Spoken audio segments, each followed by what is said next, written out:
Stephen Foster, Saturday coming up at Churchill Downs on June the 29th.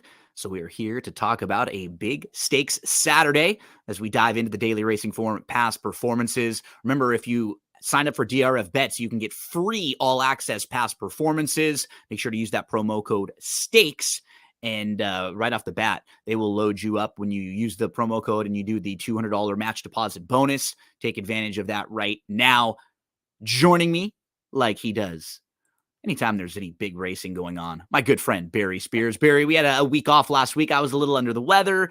The Santa Anita had just finished up. It was kind of a quiet week. I guess overall, the next few weeks on the national scale are a bit quiet until we lead into the start of Saratoga and Del Mar, July 11th, July 20th. So about 2 weeks away, Saratoga, 3 weeks away from Del Mar. But hey, we got a big Saturday coming up at at Churchill Downs. You and I are going to talk about 6 stakes races at Churchill. Yeah, Stephen Foster Day has always, for me, been a great day of racing. I kind of wish they had it at night.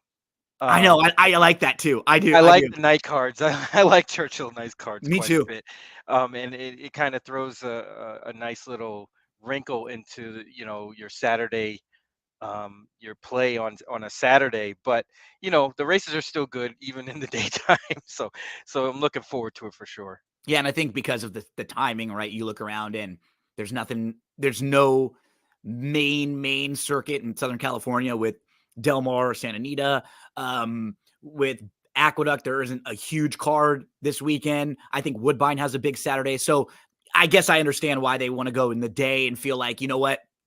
They will get a lot of the focus on this Saturday. And you and I are going to talk about it's an all stakes pick 6. How about that? Races 7 through 12 to finish off the card at Churchill on Saturday. And we'll get a little bit of everything. Barry will get some long on the turf. We'll get some older horses, obviously, in the feature in the Stephen Foster. So a good compilation and some quality horses here. And then, of course, we'll talk about the pick 6 sequence, which is a 20-cent wager. But as we discussed the last 6 races, you can play anything you want, right? You have pick 5, pick 4s, pick 3s, win wagers, exactas, tries. So we'll try to help get you set up for each one of these races. Barry, let's start in the Wise Dan, race number 7 at Churchill. The 2 Ottoman Fleet, even money on the morning line. This is a horse who, his overall form, he's 16 for 18 in the money. He's a 4-time group or graded stakes winner. He's proven at Churchill Downs. Not quite a grade 1 horse, really solid grade 2 and grade 3s. Like every time he shows up at those levels, he's really tough. And he's going to be a very short price in here. Others that'll take some support. You have Exalted to the outside, who got really good last year. They flipped over to the turf. He won his first 4 turf starts. He went right up the ladder from first level allowance to second level allowance. He won a grade 3, then he won a grade 1. He finally got defeated on the turf, and he just has had some issues over the last year plus because he was supposed to race a few different times and then things got backed up. So it's been a while for him. He's really only raced 1 time in the last 13 months or so. So he's classy, but we're not quite sure if he's 100% and ready to rock. Those 2 will take a good amount of money, Chasing the Crown, I guess, too. But from a starting point, we can get to Ottoman Fleet because we've seen these Appleby horses run really well. Not as dominant this year as they were last year, but they're classy, and a lot of times you have to start with them in these turf races. Absolutely.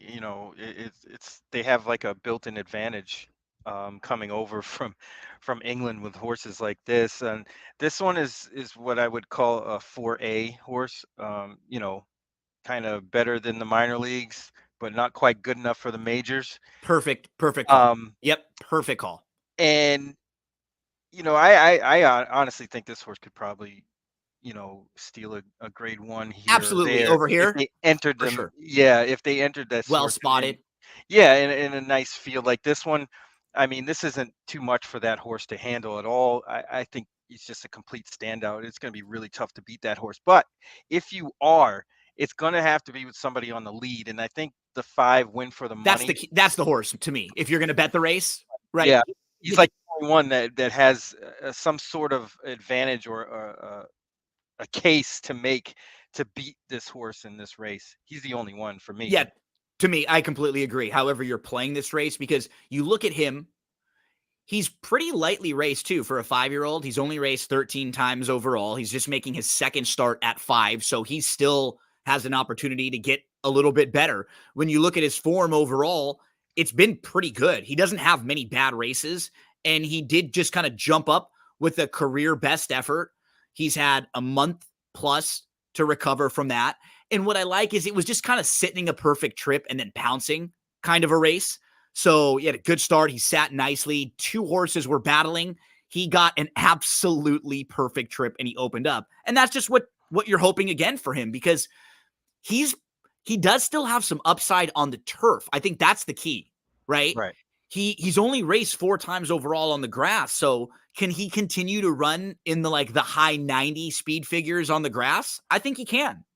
Sure. I mean, especially in a race like this where it looks like he may be lone speed and may be able to dominate the race from up top. This horse did it a couple of times back at Woodbine on the synthetic and went Yep. wire to wire. Did it sort of at Gulfstream back in April of 2023 with Sonny Leone that day. But Jose Ortiz is riding as good as anybody over the past month or so. And I think he's going to have this horse right on the engine, Yep. doing the right thing and trying to win this race and steal it up front. If he's not able to, obviously, it wouldn't be a huge disappointment or shock He could sit off. because Ottoman Fleet is by far Yeah. the horse to beat here. He's the horse to beat. And I mean, win for the money, kind of going through. You can probably eliminate the Arlington Million and the race going a mile and a half and say those were just a little too far for him. And then the form looks even a little bit better. So he's the one exalted. I think he'll run well, but probably just be a little short. He's honest. He's a super nice horse on the grass. And I'm not even sure, I don't know how strong horses he was beating out there, but he did it really nicely. And he is one of those horses who has a nice running style and he puts himself in a good spot. He's had so many issues over the last year plus. I just feel like he's going to need a race or two. Yeah, And I agree.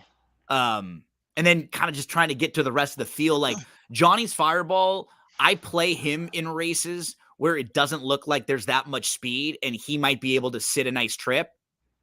And the problem is there's like 2 or 3 other horses that are just better than him Quicker, and can also yeah. do that in here. Yeah, I think he's just not as quick as Win for the Money. Plus, Yep. the Or is rider. tough. Or is Yeah, good overall. Like classy, or is sort of, gonna get that tactical jump. Chasing the Crown, I'd prefer some of the horses that we're talking about that could get a bet like the 5 because they have more of an advantage. Like I just think Ottoman Fleet will run. If he's gonna run with Chasing the Crown, I think Ottoman Fleet will outfinish him.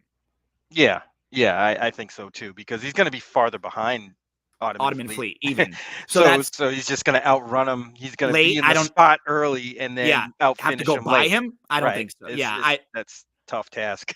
Me too. So it looks like we're both. If you're looking for some value or you're trying to play this race, the 5 is the interesting horse here. Win for the money at like 7-2 or above for me. That'd be playable as the third choice in here. Because I do think the 2 will get bet and should. A classy horse, not really many knocks overall.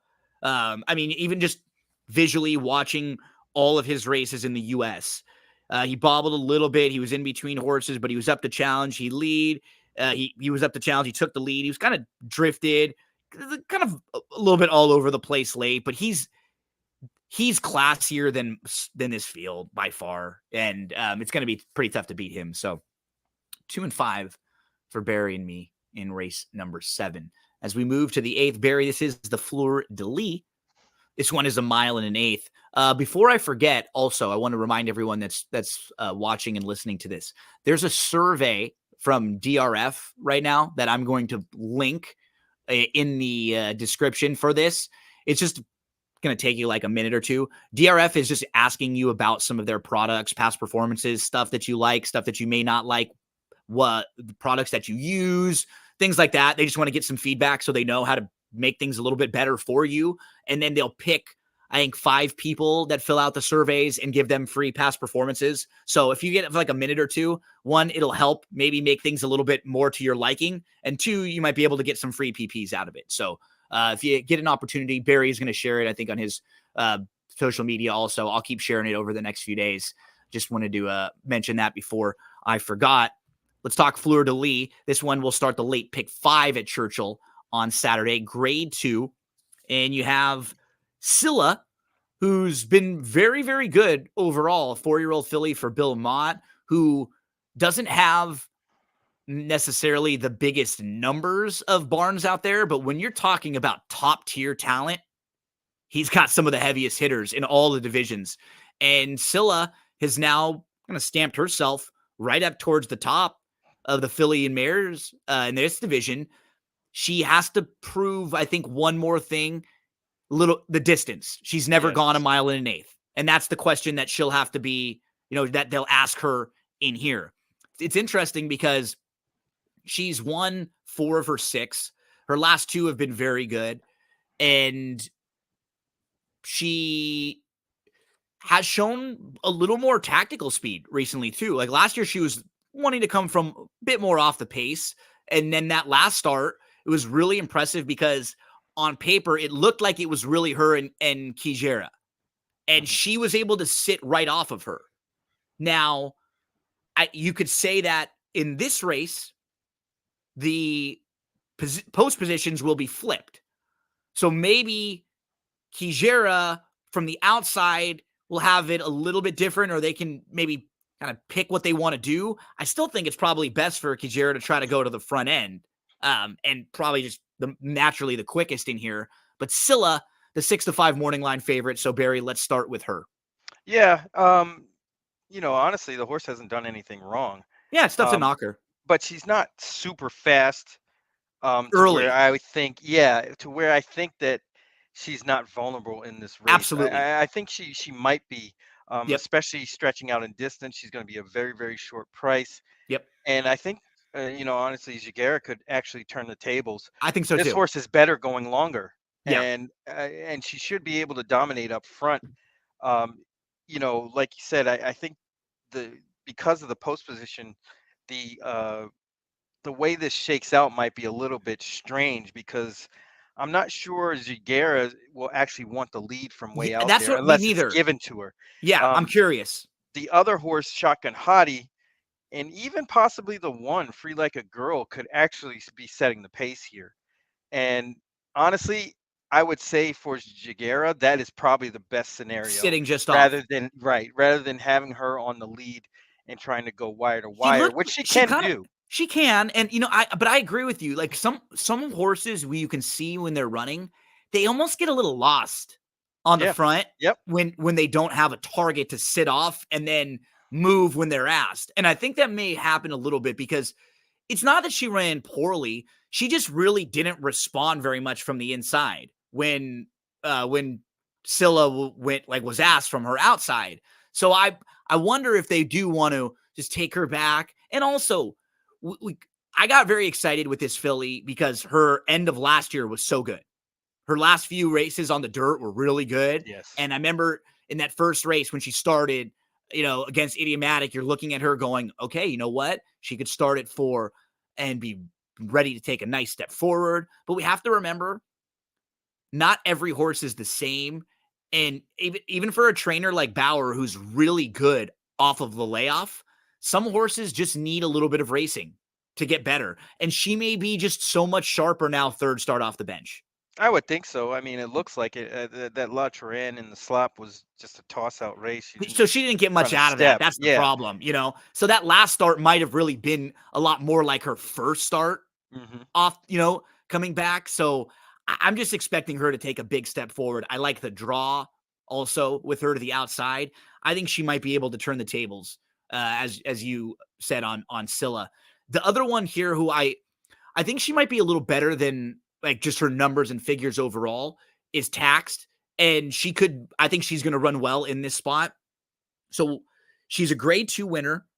She's coming off a race that she won pretty nicely. And so if you're looking at her races this year, as a 4-year-old. Wins in her first start off the bench. Then she runs in to Adair Manor in the Apple Blossom. And honestly, she had a little bit of traffic. She got stopped. She tried to come on again, and she just really couldn't. She wasn't going to win that day. She could have been closer. She could have finished a couple lengths closer and maybe a better positioning. And on paper, that probably looks better if she's third, beaten, 6 lengths instead of, fifth, beaten 9 3/4. But then she comes back at Churchill. She wins. So what I like about her, she's proven at Churchill. She's proven at a mile and an eighth. And while she seems like she is a like slightly below on speed figures, it's not as if any of these are just overwhelming monsters that scare me. Like this isn't idiomatic. Even Scylla, like we said, she seems like she could be vulnerable because of her running style. I don't think there are any monsters in here. I feel like this filly's going to run a good race in this spot, kind of going through her overall form. You can really kind of pinpoint just a few races where she didn't show up and fire. So I've always kind of been a fan of hers, Barry. I think she'll run well in here. It's a tricky race, like we're saying, because it does look like I think Scylla and Kijera, if they showed up with their best races, they're probably a cut above everybody else, but not that far above the rest. Like Shotgun Hottie, Free Like a Girl, they're kind of, to me, the same sort of horse.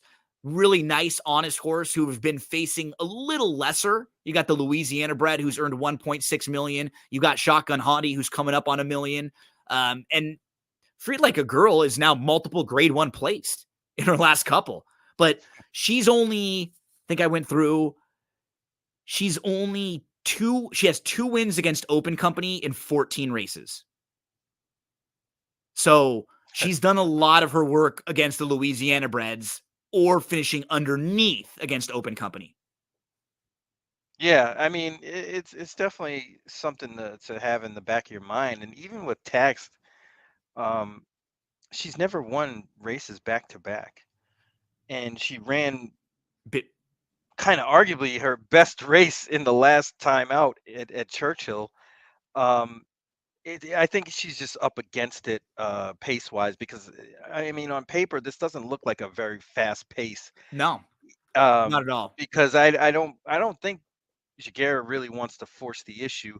And if Free Like a Girl gets out there, I think they're all going to time that horse and try to blow by that one late because class wise they know they're probably better than that horse. Um, Timeform US has it sort of like what you're expecting. Like they don't even think Kijera is going to try to really push it here. They think the 2 and the 1 could also both be kind of caught up. mm. Yeah, that's kind of how I see it too. And not even really in a duel, right? But just sort of Out there, they're not, just in front, yeah, right? They're just holding they their just happen to position. be the ones out there. Yeah, Um, because holding their inside position, and Kijera is just happy to sit off of them however fast they go. Yeah, it's tough. I mean, I would give Free Like a Girl a shot, especially if the price drifts up over 6 to 1. But at 6 to 1, seems like I would need it a little bit higher that to that kind of is push in on that horse. Well, because that's the thing too. Like, I think Tax is going to run well. I probably think, like, if Tax is 6 to 1 or 8 to 1, I think that's more bettable. The only concern, like we're saying, is because it's a small field, and Kijera is going to get bet. She's going to Hmm. be way shorter than 9 to 2 because I think she's going to be the strong second choice in this race Yeah, over she Shotgun she I Hottie. would say she's probably going to be 5 to 2, Yeah, maybe I think maybe so two, too. maybe 2 to 1, Yeah, depending on how they low. crush Yeah, how low Scylla. Scylla gets. And then it'll be in the next tier of horses after those 2. It should be, I think, at least how I'm expecting it. And if that's the case, then maybe the 1, 2, and 3 float up and become a little bit more playable if they're in the 8 to 1 range, you know? And those two get bet, then at least we're getting a playable price for these horses. But I think I would need that for those inside horses a little bit more. Yeah, I Just mean, if you can just get around Scylla, you might be okay here I think because so, especially in the um Maltese for sure. yeah, because I think Free Like a Girl and Shotgun Hottie are gonna drift up in price based on what it looks like on the betting, and I'm sure Taxed might end up getting bet a little bit because of the class. running in all those graded stakes and then kind of dropping into this spot, even though it is a graded two, it's It still not as strong as some of the other races and this horse not as was in. big of a field, and Right. yeah, so yeah. Race number 8. That's the start of your late pick 5. That's the Fleur de Lis. Let's move to the 9th. This one is the American Derby. And, at first glance, too, many of these are not recently showing that much early speed. You've got 3-year-olds going the mile and a 16th on the turf. Green Light freaked last time out. He showed a lot more speed. I don't know if it's him being a fast horse or it was just, hey, we know we have the horse to beat in this race. We're just going to make sure we're sitting really close and not have to deal with traffic. And Pratt was on him in the April 14th race at Keeneland when he had some legitimate trouble. He made his way a 4-wide move all the way up to the lead, just opened up, and he just kind of couldn't go on with the leader, but he was 6 lengths clear of third. So it was a winning race. He just moved a little bit early from the outside. He's a horse to start with. He'll take a good amount of money. Agate Road, he tried dirt a couple times to see if they could maybe get him some points and get him into the Derby. He's more of a turf horse, but he didn't have a bunch of excuses last time out. I mean, he had a wide post, and maybe he didn't love the turf course there when it was good that day. So they'll put the blinkers on. I'm still not sure if he's kind of stepped forward from 2 to 3. Right? You He know what? maybe What's funny about Agate Road is this horse always has an excuse, right. because he freaks out in the post parade and Mm-hmm. pre-race every time. I was at the Sam Davis this year, and before that race, the horse was just acting like a complete weirdo on the track. Jose Ortiz was kind of just, trying to settle this horse down, and I was like, man, I actually texted Chuck at the time, and I was like, man, I don't know how this horse is going to run good.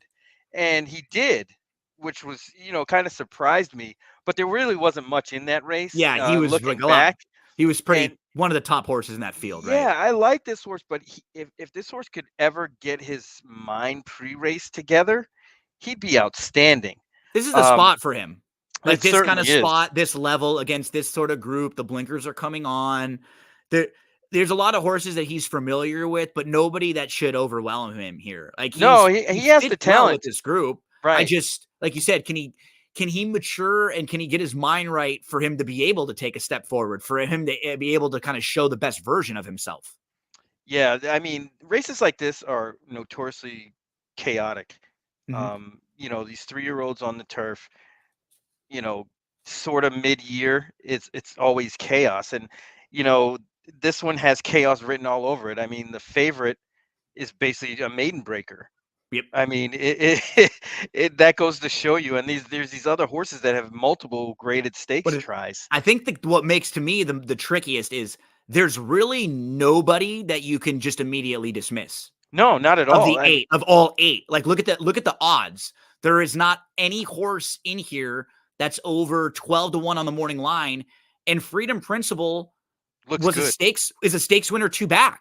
Yeah. Like this is a multiple stakes winner and a horse who beat a nice horse named In a Jam 2 starts back. I have no problem using him. If you're just looking at speed figures, his 86 buyer speed figure on the turf is right up there towards the top, and so this is a really difficult group because they're just a lot of horses who have similar resumes on Yes. paper. That's Who, exactly it. you know, Um, One that really kind of stands out to me a little bit here is the 2 Moonlight. I I think this think horse is this going to one run is well. sitting on a nice race. I know that this horse was well meant early. They put this horse on the turf going a mile and 16th first time out last July at Saratoga, and he ran a bang up race to Carson's Run and Yep. and just got beat. Then they went to the dirt. Carson's Run, remember, is a grade 1 winner Yes. too. Like Um, legit, and he just came back and he was nice in the Tail of the Cat, looking like he's, ready to bounce back at 3 years old, and RIP Tail of the Cat. yeah, absolutely. And then they were forced to go to the dirt the next time on an off the turf event, Yep. and this horse wins out. So I guess that kind of jumped and put them on the quote unquote derby trail at the Yeah. time. And he didn't And run poorly in the street sense. No, and got beat by a hot horse at the time in Liberal Hmm. Arts, Yep. and then goes into the Remsen, got beat by Dornoch and Sierra Leone. This horse was fourth Yep. in that race, didn't run that Drum roll, bad, but please. Even who finished third comes third, back and wins. Was it the Jerome? the Jerome, yes. Yeah. So like really, really strong race. The two dirt races that he's in the against graded stakes races in December and February, those were two of the strongest, livest races of the whole Oh, the Derby whole prep season. season. Yep. And getting back to the turf is what I think this horse really wants to do. Yep. If you get 8-1 on this horse, I don't see how you can't bet this horse to win. The But the April race at Keeneland too, it's better than the speed figure might say because he just wasn't going to win that day with his trip. It wasn't like a horrible trip. He was fifth. He was inside. He was about 4 lengths off. He was out in the 4 or 5 path at the top of the lane. He just kind of took a while to get going, but he was moving inside of his rival. He got up for second that day. And you point out, he's faced some nice horses. You go through all of them. Dornick, Sierra Leone, Catching Freedom, Drum Roll Please. Even, Honor Marie, who came back and ran well in the Belmont. I think he's a must use in your multi exotics. That's what makes a race like this difficult, when you can make cases for the longer shots in the absolutely, field. that's what you want. Yeah. That's the kind of chaos you want. The Yep. other horse that kind of looks like he's on the rise is the 8 Brilliant Birdie. Yep. Kind of Another along one. the same lines. This horse, debuted at the fairgrounds, was okay, I guess. And, something must have went amiss because we didn't see this horse for a little bit.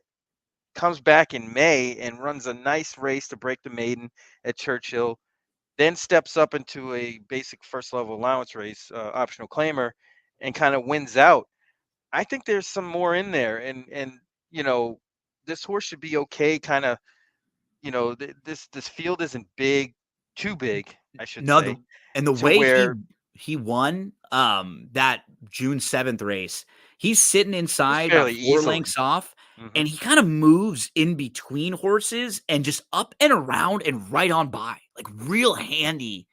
And he's going to go third start of the form cycle now. As you pointed out, it feels like after the February 15th race, something goes wrong. They get him figured out. A few months off, boom, comes back. This is a really good barn. Absolutely. They know what they're doing. Cherie DeVoe, she's got some fantastic horses right now over the last couple of years, and you're really seeing her start to step up in these stakes races and graded stakes all over the place. And I don't have many knocks at all on this filly. Her dam was like, she's bred very nicely for the turf too. And her dam was a nice Louisiana bred who was a 6-time winner, who stepped up into graded stakes company a few times and was just short in the Distaff Turf Mile and in the Mint Julep. But it was a nice horse who earned, 400,000 in a multiple stakes winner, Louisiana bred. So Yeah, and I have no honestly, knocks on her. the horses that'll probably catch a lot of action are a little dressed up. Like, Yeah, and they're fine. Like, we know them well. First World War, I bet we've played these horses plenty of times. Langnos, Agate Row, we've talked about. Like, they're fine. Green light, tough. You don't know how, if that figure maybe is a little, when you win by 10 like that. I mean, it's super impressive. It's generally, I don't like playing horses off of races like that. I'm usually playing against the horses that win that way that because way, yeah. they're, whatever the price is, they're almost always a little bit shorter than it should be.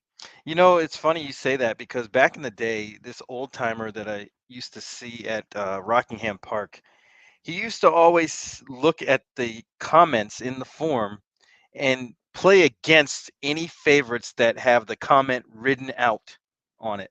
Mm-hmm. And he used to be pretty successful with it. I mean, it doesn't happen all that often throughout the day, if you look through the past Mm-hmm. performances, but he would bet against them the next time they ran, and he did well just doing that. I mean, that's all he did. It was kind of strange, but it kind of sticks out to me every now and then when I see horses like that kind of run off in a maiden race and then they come back, and a And lot they're of the just, times they get beat. yeah. And maybe he does, and he could be very nice because, as I pointed out, the April 14th race was also good. This horse has talent. I'm Yeah, not saying he doesn't sure. have talent, Absolutely. but It's what price will he be in here in comparison? Is he going to be 2-1 in this race? And if so, we just gave you a few horses that are probably going to be 10-1 that are pretty intriguing. And I like Langos is solid. He's solid he's run 3 races in a row at spots just like this where he's been in the money. Like he's a solid horse. And the same thing with First World War. We at least know what these horses can do at these levels. We don't really know that with Green Light either. We don't know what it'll be like for him stepping up and facing 7 horses that are probably better than any horse he's faced. Yeah, I mean, this is a really tough race to sort them out. And It's just actually, competitive, right, all these horses are kind of look the same a little bit on paper. So that those are when win or lose, you just don't want to take the really short price if you feel Exactly. that way as a gambler. If you can make Exactly. cases like we did for Moonlight, Freedom Principle, for Brilliant Birdie, who are the 3 longest prices on the morning line in the field, then maybe this is a race, however you play, whatever you're playing, different tickets, who knows? But this is a race where you probably are fine if a horse like Greenlight beats you at 2-1.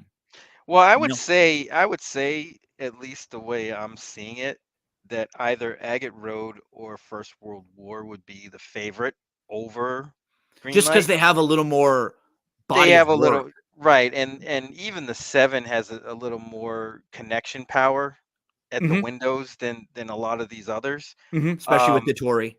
so I would say one of those 2 would be favored, but everybody should be pretty close in the betting. I Yeah. really couldn't If say, if you First World know, War and Agate Road went down slightly and the one went up slightly and they were close, that wouldn't shock me either. You're right. Because the Green Light has the speed figure, the big speed figure, which sometimes gets bet, but from maybe a class standpoint. class standpoint, what we've seen these horses more on big days. We know their names. We're more familiar with them. Maybe the 5 Agate Road, the 7 First World War. I mean, First World War has done very little wrong overall. I mean, you toss the race on the good turf course, and he always shows up. He's tough. He's just one that at a shortish price, you probably don't love playing because he's not overwhelming on speed figures and Right. and stuff, right? So And the way he wins, it's close. yeah, Yeah. he's not blowing by horses and opening up or anything like No. that. He's barely He's winning. a trip horse. Hmm.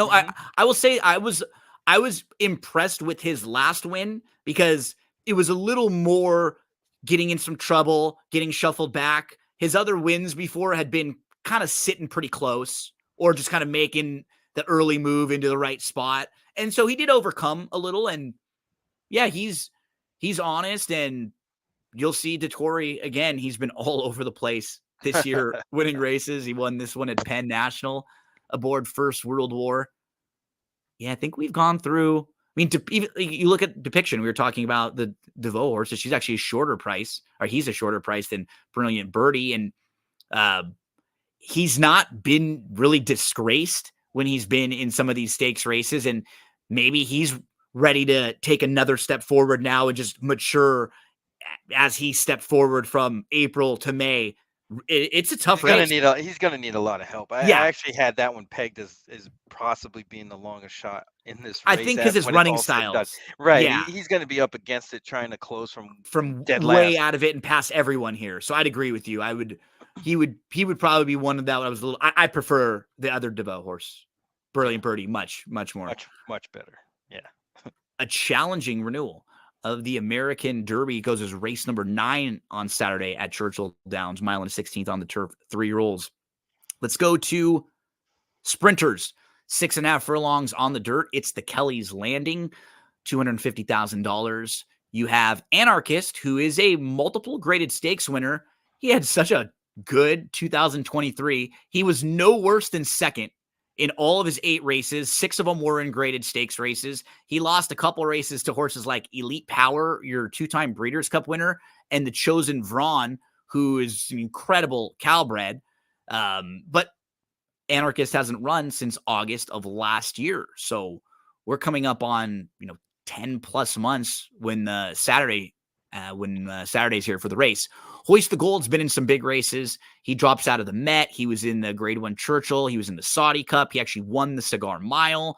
So he's a horse who I think will take a good amount of money. Bango is trying to get the all-time win record at Churchill Downs. He has 11 career victories at Churchill. I think if he gets 12, he'll break the record. Pretty sure he's tied for the record right now. But with horses like this, you always wonder when you show up off a layoff for your first start of the year and you're getting older, are you losing a step? Now is he 7? Is he going to be able to have the same punch that he used to? Or can we just say, yep, it was his first start off the bench and, he should bounce back and he'll have more here. I think you can possibly give him one more shot and then maybe we can start to say he's maybe, Father Time is catching up with him. No real monsters though in here. Some solid, nice horses, but nobody that's terrifying or that scares the heck out of you. So where do we start? Yeah, this race kind of gave me fits because it's like 3 of the horses want to go to the lead and 3 want to sit back. And then you have the 2 kind of in betweens. But I think Bango is going to be up against it, coming from the outside and trying to force the issue. I think Hoist the Gold is going to have to try to do the same thing. I know this horse could sit back a little, but they want to really kind of be on the engine. And then you have horses like the 6, Close the Game Sugar, who is a little bit handy and doesn't really need to be on the engine, but doesn't want to be too far back. And Tejano Twist is a closer. You know what you're going to get from him. Right, because you see his 2 wins, his 2 last wins. One was November 4th, 2023, and the other was March 18th. Both of those in the first call in the form, he's 7 and 8 lengths behind. Yep. If he gets like that in this race, it's going to be tough because I don't think this pace is going to be blazing fast. They're going to be quick. 6.5 is the better. Is like this feels like the perfect trip for him. 6.5, but I just don't know if it's going to develop that way. I think like you were saying, you have a couple of horses who want the lead, but they're not so much that they need the lead to where they would be okay sitting second or third. Right. If somebody else went. Right. There's nobody in here that's desperate for the lead. Maybe Bango a little bit. Yeah, and I think from where he's drawn, he probably will have to. But try to go. Yeah, he's got to go. Yep. And to get position anyway and save some ground. But I think Anarchist might fall into the best trip based on all of that. This horse ran a really good race last year in the True North against Elite Power. Mm-hmm. And has kind of improved since then. This horse, really hasn't been worse than second in a year. Yeah. But even only saw the winner's circle 3 times. Like even going back to when he broke his maiden earlier, like he beat Skelly early on in his career. Right, on the square. And Skelly's a horse who's dealt with a lot of these horses in sprint races. When I handicapped the race, I was almost initially dismissing Anarchist because of the layoff and thinking like, okay, he's probably going to need it. And then I think I did what you're doing now is I started coming back to all of the other horses. And I think I have the least things to knock on Anarchist. As far as he should get a trip here. The trip, that's what exactly. Trip. I mean, he could very well need the race. Absolutely. But if he is 5-1 in here and he gets a nice trip and he's faced really nice horses last year, it kind of reminds me of what happened when he dropped out of the True North and the Bing Crosby. Those were strong races. So he faced Elite Power in the True North, who's a 2-time Breeders' Cup winner. Really, really nice horse. And the Trojan Braun is unbeatable out in California. So and that race too, in the Bing Crosby, I remember that was one of the strongest graded stakes races, honestly, in Southern California over the last couple of years that you'll find, because you had the Trojan Braun in there, who's an 18-time winner. Scheibel. He's awesome. You had Dr. Scheibel, who had been one of the better sprinters out west for For a 2 while, years. For right? For 2 a couple years. years. Yeah. So he was in that race. You had horses like American Theorem, who had won the race the year before. You had a horse like Spirit of Machina, who at the time was very good. He had won 3 races in a row. He was only 4-1 in that race. He kind of tailed off a little bit last year, but at that point, he had just won multiple graded stakes races and back-to-back races. You know, look, Hoist the Gold was in that race. Hoist the Gold ran 8th that day. He was 25-1 in that race, just to show you how difficult it was. I mean, that was a loaded race that day. Well, I mean, you got to think about it too. I know that there's like a little hiatus and a little break out there in California, but Doug O'Neill could have easily just sat on this horse and let him run In at either of Del those Mar. Del Mar races, Right. either of those right there, the Ben Crosby or the Pat O'Brien. But I think he wants to run him here and run him in both of those. Right. I think he's trying to get all the money, not just Absolutely. and shipping him out east for this, then to go back to Del Mar. He's got to think this horse has a shot here. There's a race coming up at Los Alamitos too that he could have stayed and run in, but this is more money And tougher spot for sure too. But I've just come back to him from a class standpoint, feeling like he's gonna get a nice trip, and I like the horses and the races he's coming out of just better than I do for anyone else here. yeah, I'm with you. I think that one's sitting on a nice race and should get a nice trip. Yep, Angkor is the other one me too. that I think will get a similar trip, but just Yep, from the outside because and has the chops. he does not want to be on the lead, and that happened last time out. He got caught up on the inside. He was on top, but then he kind of just took back a little bit, and he got shuffled, and he couldn't come on again. He's got 4 wins, and the last 3 of them. So basically, since he's figured out like who he is as a horse, Mm. his last 3 wins have all been when he's sitting off to the outside, just like he is in here. Right. August the Yes, 5th I at noticed Ellis, that. He likes it. It seems like this horse likes to be on the outside. sitting to the outside, just Mhm. off a horse. And it's happened. All 3 of his wins that you can see: August 5th at Ellis, November 23rd at Churchill, and May 2nd. All 3 of those races, he's drawn 6th of 6th, 9th of 10, and he's drawn 4 of 4. And he sits to the outside all 3 times and moves to the lead. And that's what he'll be able to do here. He probably lets Bango go, and then he's just to the outside of everybody else. Yeah, and one of the races to go back to that I think for him makes him viable candidate here is the race against Saudi Crown back in May last year. Sure. He ran a really good race off of that horse, kind of wide, and just couldn't finish. I mean, Saudi Crown is It's a nice world class horse. speed. He's got world class speed. He showed it over in Saudi Arabia. I mean, that horse has some serious speed, and he was hanging with him for a lot of that race, and kind of got tired and stopped. But I think in a race like this horse could get a good position and make some noise late. Um, You this is a really tough race. I would definitely demand a price. It's hard to take a favorite in any kind of race, let alone a race like this. third start off the bench, so I think he'll bounce back and give you something like we were seeing in that mid 90s speed figures. And And that, one thing actually, betting wise, and I know people don't talk about this much, which is crazy to me, because betting is how you win, right? If you're not making mhm, the right bets, you're not it winning doesn't anything. matter. Doesn't Doesn't matter matter. how good of an analyst you are. And people sometimes get this notion like, oh, well, they look at the time and place instead of the long run.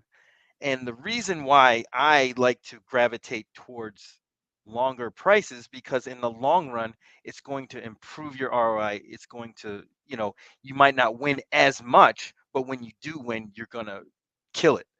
And sometimes people get lost in that shuffle, and you don't want to get caught up into playing these chalk horses all the time, or even trying not to beat them, because You that'll don't get you in this situation where you're not looking at the long game. And your mindset has to shift if you're playing to win money. right. If Yes. you're playing seriously and you want to play often, and that doesn't even mean you're going to go quit your job or whatever, but if you're someone who is looking at the races often and you are confident in your ability, you have to be able to be disciplined and take the next step. And that means some days you're going to be throwing away winning tickets. Oh yeah. Some days you're throwing away winning tickets. Some days you're not going to hit a pick 4 or pick 5 because you threw away a couple horses that were short prices that you didn't love. And you may not hit that thing for 300 or 400 bucks, some of those times. But every time you don't use one of those horses, you're saving yourself 20 or 40 or 50 bucks or however much it would be to add that extra horse that you don't like. That's back into your bankroll every time. So you're not playing with wasted money, and you're not using the shorter prices. So the tickets that you're playing only have an opportunity to hit for bigger. So when you do hit, it's going to be bigger. It's the same thing that they say about Vegas. Like, you're not going to be able to play every single race, every single day, and turn a profit. Can you pick your sequences? Can you pick the horses that you like? Can you pick the prices that you like? Wait for it. If this horse is 6-1, I'm going to unload. I'm going to bet this horse to win. I'm going to play a lot of stuff around it. And then if you hit that day, don't go throw it back at other stuff you don't like, and you're good for a while, right? You're up. Right. You That's can the take way your it time. works. Right. That's the way we play and how you play. And that's why we've gravitated towards each other, and we like talking about races, because even the races where we'll have different opinions on specific horses, a lot of times we're looking for the same types of horses or the same types of prices. And you have to play more confident and less scared. Right. It's Like, like the thing I always talk about, cashing a ticket versus making money. And yep, when you concede payoffs, you're more apt to be making money than you yep. are just to be cashing tickets. It's like, we're not robots, we're not machines. So this stuff will mess with your head Oh when it yeah. happens, right? Like, I'm Oh, not sitting absolutely. up here like preaching like there are days where you're like struggling and you do the right thing and you make all the right moves and you do all the disciplined stuff, and then you lose and you look up and go, why? I did everything right. I don't deserve this. This didn't happen to me. What the hell?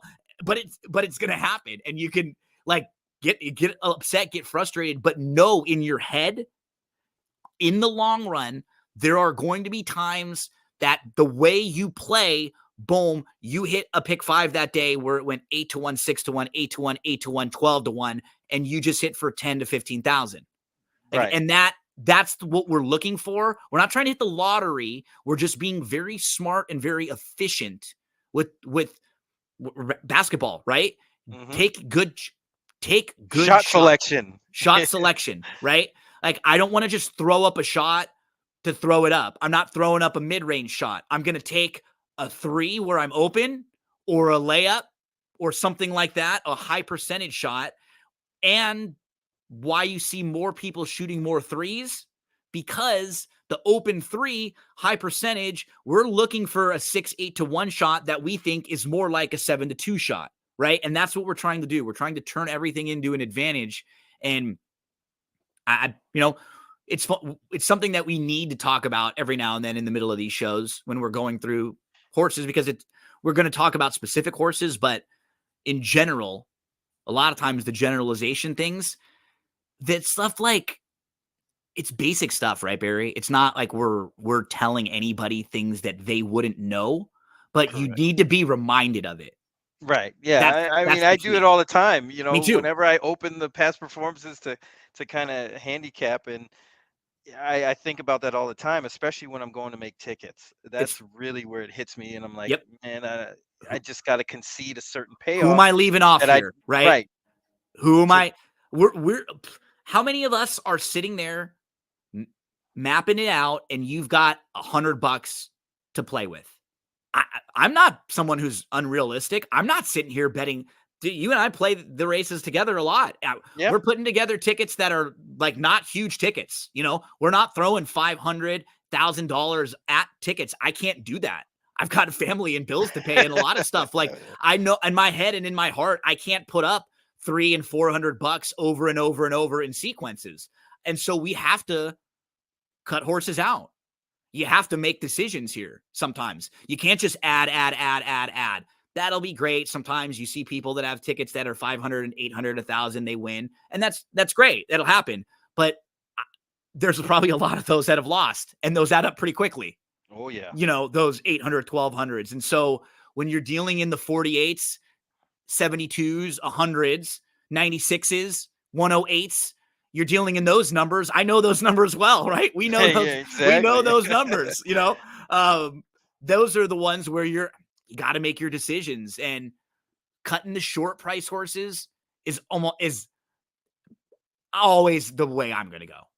I'm Well, always going to go that way. you know what sparked this was I've seen lately people on social media talking about favorites versus playing long shots, and you kind of have to have a mixture of both. You got to know Yeah. when the favorites are solid and when they're vulnerable. To me, 33%, most of right? the One out time of they're three. vulnerable, right? Yeah. 1 out of 3. So we know Even 2 if out of you 3 raise it up times. to 40%, it's still Yep. 60-40. So that's still what? Right. 60-40. That's still 3 out of 5.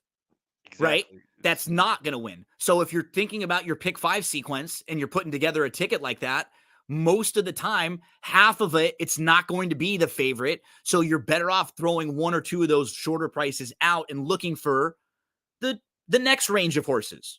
The 5 to 10, 5 to 15 to 1. Not every race you're going to be able to make a case for a 20 or 30 to 1 shot, but what we're saying too is, don't feel forced. Don't feel like you have to play every race, every sequence. Don't feel like you have to throw in every short price. There are lots of opportunities. And if you truly want to make money, you got to sit on your hands sometimes, and you got to be a little smarter, and I don't always do that. I don't. No, I mean, nobody's perfect. I mean, I make betting mistakes all the time. That's why we're saying it. It's not in a way to talk down. It's because I do it, and I always want to try to make sure I say it out loud to remind all of you, but to remind myself, the same way, just to remind myself. It's one of those things. It's just such a fun time for my son right now, who's 4.5. And so he's in this age where, man, he picks so much stuff up. And like when I'm trying to teach him little things and stuff to learn. And so I'm always real cognizant about what I'm saying and how I'm saying it, because he's really picking it up. And a lot of times he'll come right back to me and repeat it, a couple hours later in the day. And so it's fun. Like, and it reminds me with some of these really simple things, just like you say, Mike Joyce, shout out to Mike. This was a conversation I used to have with him a lot. What you were just getting at, where it's like, hey, Gino, and he asked me this, you sit there and handicap races like as much or as long as a lot of people that like put it up there, right? The replays you're looking at, but how long are you sitting there mapping out your tickets or figuring out your wagers? See, Is it that's even where I spend my time. right? I mean, I spend more time constructing tickets than I do analyzing the races. And I've very much so, I swear, since the day we had that conversation, I don't even know if I spend less handicapping, but I spend a lot more mapping the tickets out. Yeah. Like putting them together. I've got 5 or 6 different variations of what, and then if the scratches happen or how I'm looking at it, I'm going to watch a race or two and see if the buy, like I've got all these different possibilities. And with DRF, they've got the ticket makers and all these different things out there that can help people. But that's the structure and the putting it together and just reminding yourself, right? Because like you That's said, the key. I mean, you sit there, you do the work, and then you'll be like, I did all the work. I know who I'm going to play. Like I'll do it a few minutes before. And then there's 5 minutes to post. And maybe you're not even at the track, but you're just sitting at home and you start putting stuff together and you're like, damn, that's way too much. Like that, that's a $350 ticket. Who am I? And you start, and then you should have done this the night before or earlier, and that's a key. There's so many ways to lose in this game.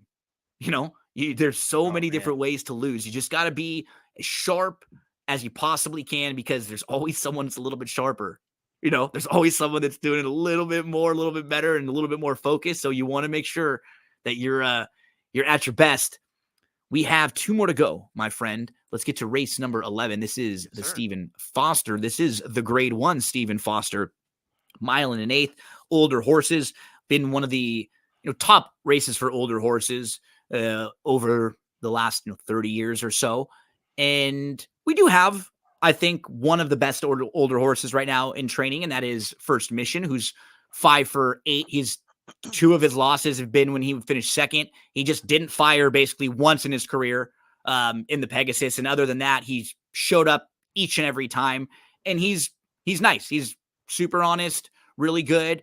And then after him, you have some other kind of fascinating horses like Disarm, who was very good last year, and then his race we can talk more about on May the 18th was so weird because He was it on the was lead. That's why. well, it was a paid workout. Yeah, It was a field of 4. There was no speed in the race. What are they supposed to do? Just go way faster than they need to? I mean, this horse was geared down all the way around the track. So he has a very low speed figure because he didn't run fast and he wasn't asked to run fast really at all. You have Kings Barnes, who's, he's been solid. He's your Louisiana Derby winner from last year. He was in the Kentucky Derby. I was a little disappointed in the Pimlico Special. That was a really good spot for him. And then to the outside, how about Skippy? He's just been really cool over the last few years. He's earned $2.2 million. And while he's not really been a grade 1 type, he could win a grade 1 against this group. Maybe. Class wise, I don't know if he probably race shape and stuff like that, like how it could shape up differently. But there's not more than 1 or 2 horses in here that are more proven and have better resumes than he. So it's not. My point was, it's not a strong grade 1.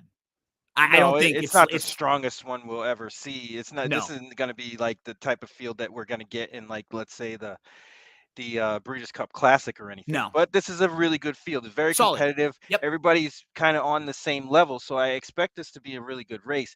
But the thing about Skippy and Kings Barnes is they've been beaten up on lesser competition, and I'm actually surprised Kings Barnes didn't get the job done in the Pimlico Special, too, because he had the trip of a lifetime and just didn't finish it off. Pyrenees just ran right by him. Yeah. I mean, he just gave no resistance at all, and it was pretty much over at that point. And Skippy kind of does the same thing. He does his annual prep at Tampa Bay Downs and dusts the field like he did it this year in the Challenger and last year in the Challenger. I mean, he just really thumped those 2 fields quite easily. But when he gets into the thick of it, he has a lot of problems. Yeah, he's not been a grade 1 kind of type. Right. Like you said, yeah, you did say that. And I think, this is one of those races where when it's not really set up for him to win, he's going to have problems. And I think he's going to get bet here.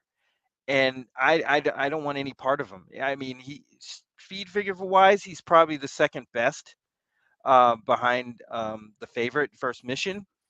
But man, he's going to be up against it. Yeah, he has 600 buyer speed figures in those races, but he's still looking for his first grade 1 win. And him and First Mission both do get pretty soft trips in their wins. All the time.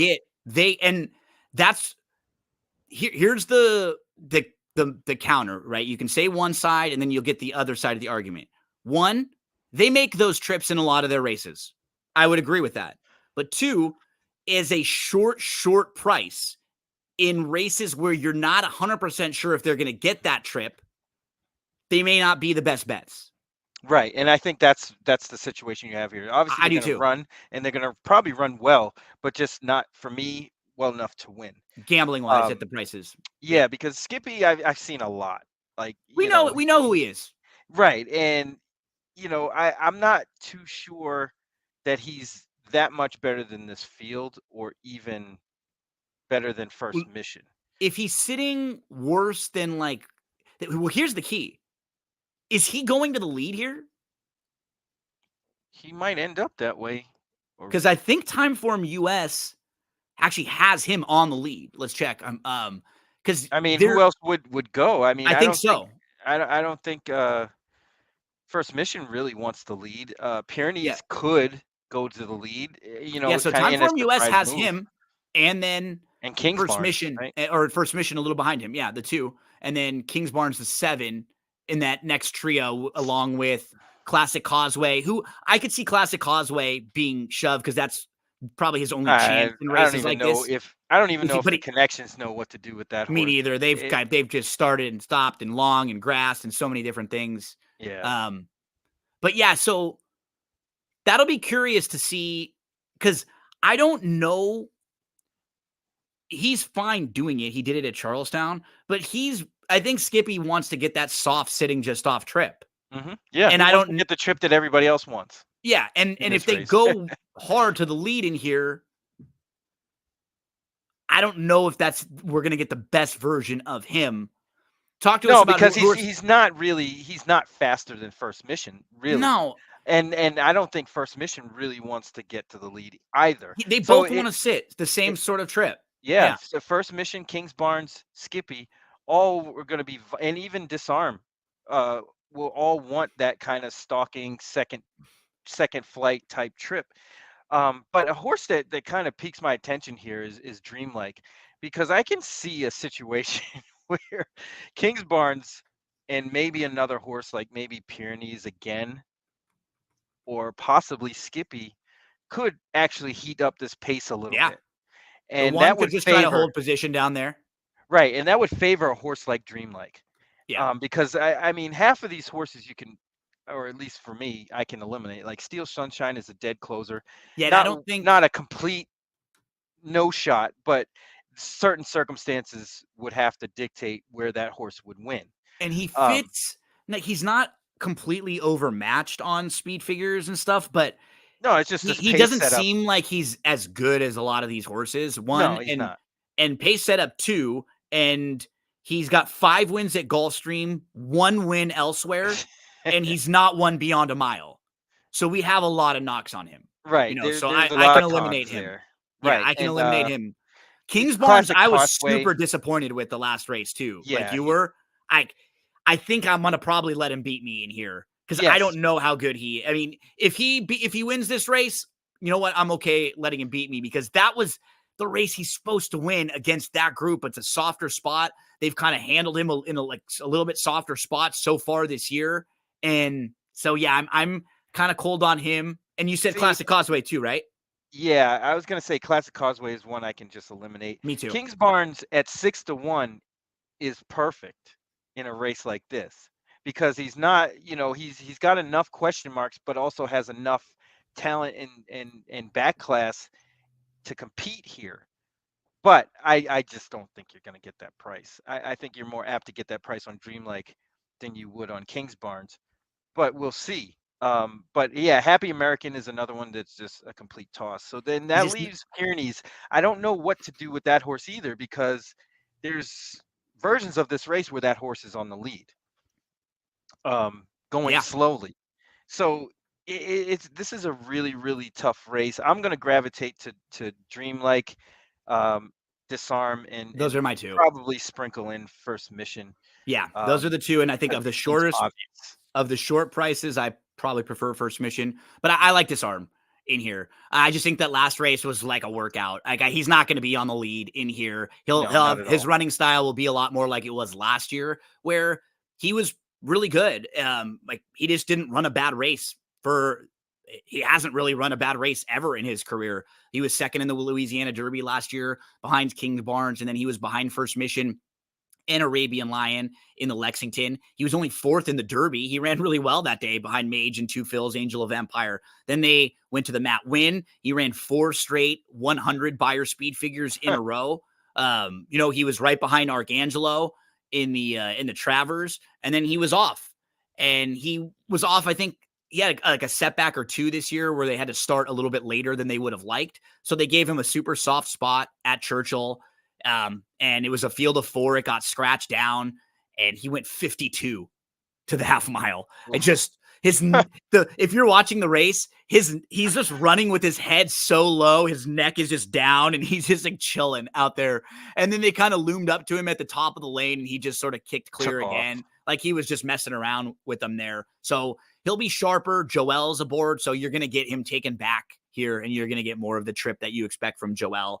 I think it's a good spot for him. Shout out our guy, DZ likes this horse. I think he was joking with Ed DeRosa about earlier in the year about Disarm winning the Breeders' Cup Classic. So he would love to see a good effort from Disarm here.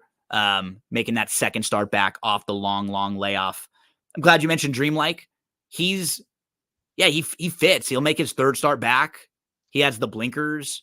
If we just eliminate the Breeders' Cup Classic last year, he had that one race where he just stumbled really badly, and you can eliminate that. Other than that, he's 2 excuses, and he's been pretty honest in all of his other races. So I have no knocks on him hitting the board here, and I like him more than some others. I think Skippy will run well, but I really don't feel like he's going to win. But it's probably the best shot he's had to win a grade 1. Yes. Yeah, I agree with In that that wholeheartedly. sense, Yes. from who he's facing and kind of competing against here. So the Stephen Foster, biggest race of the weekend, the grade 1 Stephen Foster, that's going to go as race number 11 on Saturday at Churchill Downs. Anything else you want to mention on this one, buddy? No, it should be a good race. I'm excited to see it. Let's finish up the Saturday card at Churchill with race number 12. This one is the Tepin $250,000 turf stakes race for 3-year-old fillies going a mile on the turf. Always got to do this when this horse is in. But Slim, what if you win? Wouldn't it be weird? Why? So you guys could sit me here poolside with Slim. Comes off of a win, and he was in the world travel for Dettori. Dettori wins with him at Penn, with this filly at Penn in the Penn Oaks. So she's one in here that'll take a little bit of money, Barry. We have Pipsy, who came into the U.S. on May the 12th. Very impressive. She's done little wrong in her career, but she has to go farther than she's been. She's only been sprinting so far. Now she'll try to go a mile. Dancing in Dixie has been very good in graded stakes races against horses like this. But the only concern is now she's going to be way shorter of a price. She's been playable in her last few races, huge prices. Now she's just going to be much, much shorter. Let's talk about race 12 and how we may need to close out some exotics in the Tepin.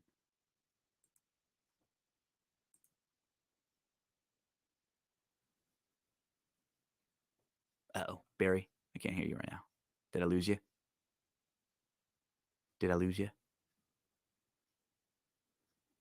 Okay, Barry will jump back in just a sec. So from a betting standpoint, right, we have Dancing in Dixie, who's 9-2, Pipsy, who's 7-2. I think Pipsy will take probably a little bit more money than that. Poolside with Slim, obviously at 5-1, who I mentioned. And then Catherine and Marissa, and Simply in front. So is the money going to be spread amongst all of them? Barry, are you there, my friend? Uh-oh. We lost you. Maybe you can come in and out, and that'll work. If you go in, I'll see if I can get you back out in just a sec. So I wanted to talk a little bit about the 3, Catherine and Marissa, who was a winner here at Churchill, going a mile and an eighth last time out. The dam of this one was a grade 1 winner going a mile and a quarter on the turf. And the win was visually super impressive. It was an easy victory. So I think she's going to be in the mix for me in a bunch of my late exotics. I'm definitely going to start with her. Pipsy, she's visually impressive. Pipsy won the grade 3 at Belmont and Aqueduct on May 12th, and Pipsy had a slow start. She was last. She was about 10 lengths off. She moves to the inside. She angles 5 wide all the way around, and it was really nice. She has to prove she can get the trip, get the distance. But let's see if we can bring in Barry. Barry, do we got you? Uh-oh. For some reason, we aren't able to connect with Barry here. So, but going through the field is another one where what are you really knocking on Simply in front in her overall turf form? I mean, we don't have too many bad things to say about what she's done. She was a winner last time out. She was close up early. She settles. We saw her come from way out of it at Keelan on April the 6th. I think I probably would want a little bit better of a price, but she fits. Mo Fox Given, I think if she is 10-1, Barry, my man, we back? Yes, I think there we go. Yes. Awesome. Yes, yes. No worries, no worries. So I was going through the field here, and it's Oh yeah, another I can one. hear you. I can Yeah. hear Oh, you. you can hear me. You can hear Yeah. me. But it is another like really competitive race where it's tough. You go through each horse individually, and maybe 3 out of the 11 you can immediately dismiss or you can knock. There's a lot of these horses that are lightly raced. They're young. They don't have a ton of body of work, and there's plenty of room for upside. Yeah, I think this is a really, really competitive race, top to bottom. Um, you were talking about Dancing and Dixie, and I just have no liking of this horse at all in this spot. At the price now, right? Because I Right. played her a couple times the last few because she's had legit. All 4 of her grass races are good. She's had legitimate trouble in a couple of them. She makes really wide late runs, but now she's going to be way shorter. And I just, I feel like the same sort of thing happens to her all the time. Right, and she's probably going to finish third again, Super but this honest. time at a Like, smaller price. yeah, So I'm not too keen on me that too. one. Just Better, I think, is just not going to have the greatest of trips. Um, no matter how you slice it, either this Yep. horse is going to drop all the way back or try to force the pace on the issue, force the pace up front. And I don't think that's ideal in either way. I am with you on Catherine Marissa. I think this horse is actually sitting on a really good race. Yep. I was just kind of surprised that they didn't let Jose ride back and they put Irad on, but whatever. Yeah. And Mo Fox Given is really interesting in this Me spot. too. I know this horse is a closer, but if you look at those 2 races in Kentucky that this horse had, and she had kind of like bad trips. And Hmm. the one at Keeneland was crazy because she was just lost for literally like 90% of that race and came flying home at 58-1. But I think this horse is better than that She's on really normal well days. spotted at the level. This Yes, level is this is perfect for her perfect for too. her. She can handle this field Yep. with no problem as long as she gets a little bit of a setup, and I think she might because Poolside with Slim is kind of inconsistent with the speed, and there's others stretching out, They got to go. including the Yeah. 8, the 7, The 6 Kodiak has got to go. Wintergreen, They the got to be in 6. here to go if So they're it in might, here. yeah, Yeah. there might be a little bit of pace here for that one to kind of get going and finish this off late. But this is a tough race to end on, to Yeah. be certain. Yeah. The 8 will probably be on my tickets too. While she does have to show she can go longer, she is visually really impressive. And so I think that they probably had her go short because she had been off for so long.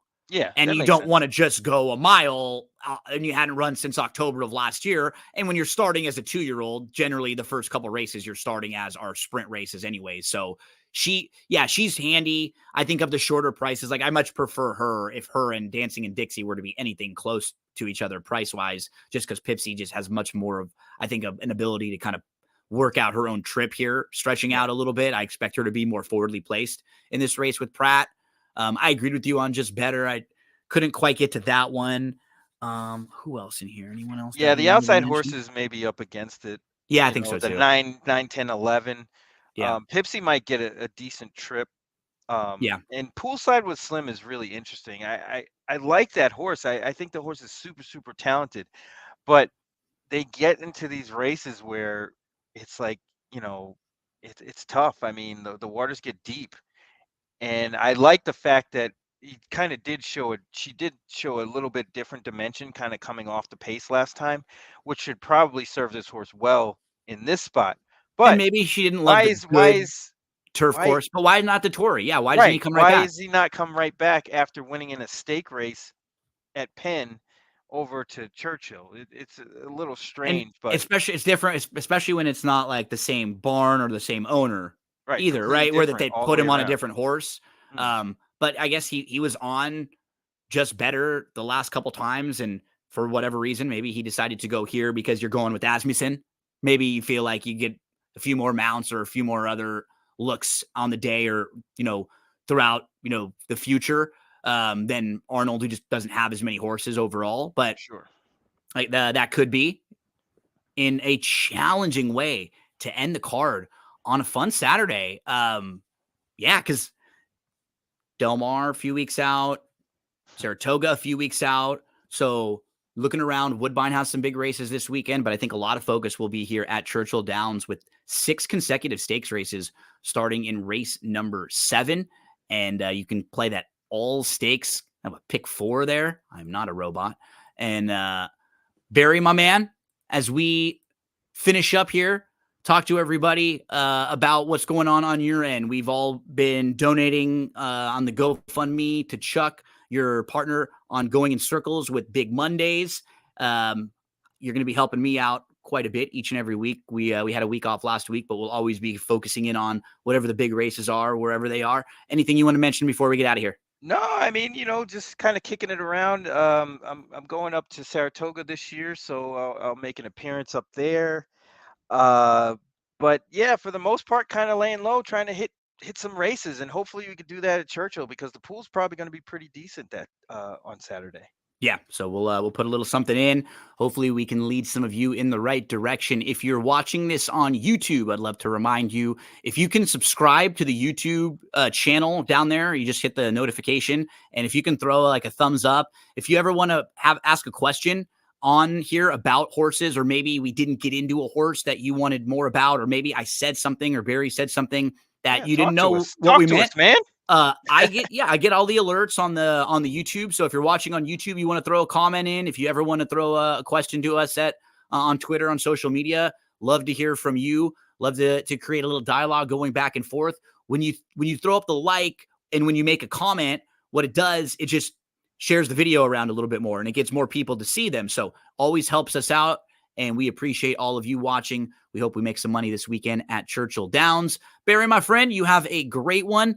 You and the family have a fantastic weekend. I hope all of you have a beautiful week and finish up strong at Churchill on Saturday. We'll talk to you again next week with more analysis. Remember to head to drf.com for all of your past performance needs. Before you play any of the big races, DRF is the place to go. And right now, when you play through DRF Bets, you can get free all access past performances. We'll have a 4th of July sale coming up soon. Don't forget, if you find the tweet out there asking you to take a survey from DRF, if you can just take that survey and it'll qualify you for a chance to win some free past performances, and it'll help DRF know what you like more, know some of the things that you don't like, and they'll be able to optimize those past performances and some of their products a little bit better for you.